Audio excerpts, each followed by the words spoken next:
This here is an all AliExpress gaming PC that I'm going to build for around 650 Canadian dollars. It's going to be all white and it's going to perform like something you would buy at a store for 1,000 Canadian dollars. So without further delay, let's cue the intro and get to the video. Today's video is sponsored by me, so if you're looking for a brand new gaming PC and you want to support me, head down to the description and click on that link to check out what computers I have for sale. Now let's get into the video.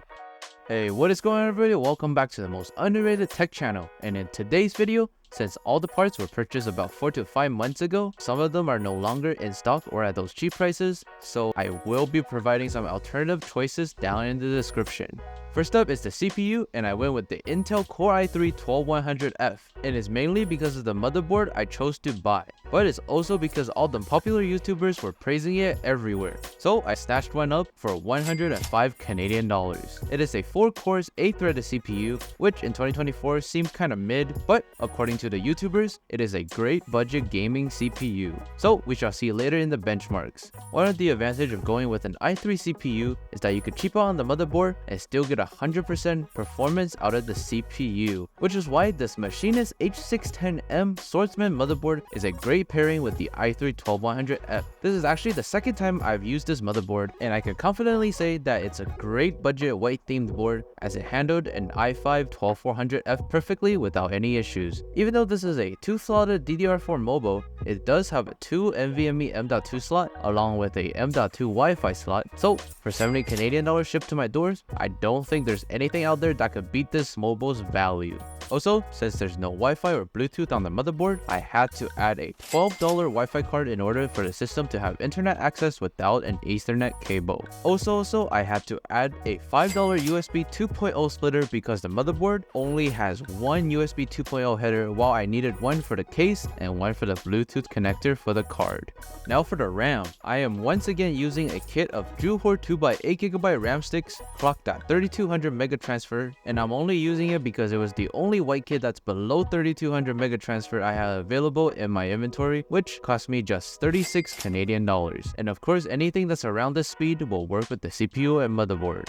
Next up is the storage. I went with a Hexemi Wave Pro 1TB PCIe Gen 3 SSD drive, and once again it's just what I had in my inventory at the time of making the video, and I got it for just 43 Canadian dollars right before the SSD price increase. So feel free to use whatever cheap one you could find on AliExpress, although personally I will only pick from a few select brands, which I'll leave those names in a pinned comment down below. Finally, to finish up the mobile prep, I'm using this Metalfish ZH1400 white 95mm ARGB CPU cooler in order to cool the little i3 CPU. You could just cool the CPU with a stock cooler to save some money if you have one laying around, but the chip I bought from AliExpress did not come with a cooler, so I had to use an aftermarket one. And for just 25 Canadian dollars, this cooler has a really sick infinity mirror top design and is equipped with 4 copper heat pipes, but unfortunately, I would not recommend using this cooler to cool anything above a 65W 6-core CPU. Now for the only part that was not from AliExpress, the power supply. I'm just using another one of these as a 550W 80+ bronze unit, as it was the cheapest in my local Canada computers, which was 56 Canadian dollars. You could go with a higher quality 450 to 500W PSU at the same price, since this build draws very little power, but for me, I'm just using whatever I had in my inventory. And of course, I can't forget to pair a white kit of cable extensions to go with the power supply for an extra 25 Canadian dollars, as I do need it to complete the all-white theme aesthetics. Speaking of aesthetics, I was able to snatch a fully white AMD RX 6600M by Soyo for just 200 Canadian dollars. And the M just means that it's a mobile version of the regular RX 6600, except that it performs exactly the same and it's a little bit more energy efficient. On top of that, since it is an AMD card, you could just download the official drivers from AMD's website, instead of like the sussy Frankenstein third-party drivers which those NVIDIA mobile modded desktop GPUs need. Lastly, for the part that's going to tie the whole white themed aesthetics together, I have the Sama GZS Mini White MATX case from Alibaba bulk order for just 50 Canadian dollars. And for those of you wondering, you do have to order a bunch of these cases in order to get this price shipped to your doors, and it does take about 2.5 months to arrive. So for a long-term PC flipper like me, it is worth the wait, but if you're just building a system for yourself, you could just use whatever is the cheapest case to your liking. Anyways, because it doesn't come with any fans, I did have to install 3 ARGB fans I bought for 25 Canadian dollars from AliExpress, but inside the 3 from $3 section on the mobile app.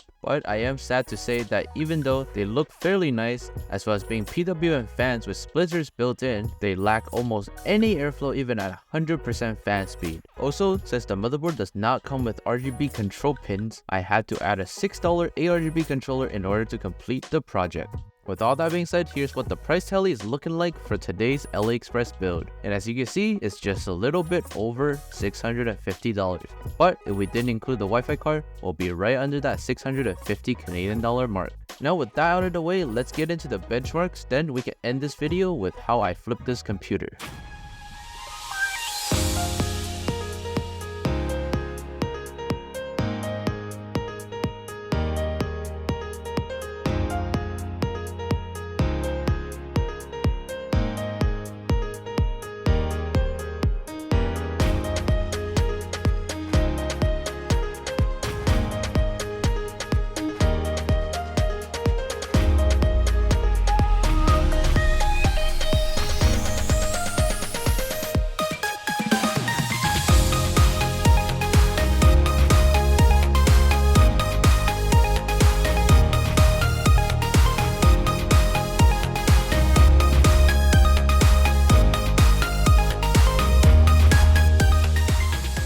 With the performances out of the way, I listed this PC for sale on March 29, 2024 for just 750 Canadian dollars and ended up selling it on April 4th for asking price, which left me a small amount of profit of 92 Canadian dollars. It's definitely not the amount of profit one should flip for, but I just wanted to get rid of it fast and start on the next video. Anyways, please leave a comment down below for any suggestion on what kind of PC parts I should use for my future videos. Like the video if you enjoyed it, still like it if you didn't. Also, don't forget to hit that subscribe button if you're new here. Click on the video that's up on the screen right now to see my last all-white AliExpress gaming PC.